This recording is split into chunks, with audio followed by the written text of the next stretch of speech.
নমস্কার সবাইকে, কেমন আছেন আপনারা সবাই? আশা রাখছি সবাই খুব ভালো আছেন। আজকে আমার একটা কথা খুব মনে হচ্ছিল যে হাতির দাঁত দেখানোর জন্য একরকম, খাবারের জন্য আর এক রকম। আসলে একটি মানুষ সকালে যেমন থাকবে, বিকেলে সে সেরকমটা নাও থাকতে পারে, বা আজকে যেমন আছে কাল এক সপ্তাহ পর বা এক বছর পর হয়তো সেই মানুষটা সেরকম নাও থাকতে পারে।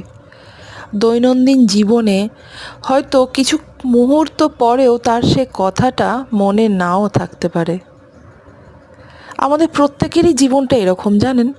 তাই আমার সাথে বা আপনার সাথে সকালের মুহূর্তটা আর বিকেলের মুহূর্তটা বা 10 বছর পরের মুহূর্তটা যে একই রকম হবে তার কিন্তু বাধ্যবাধকতা নেই।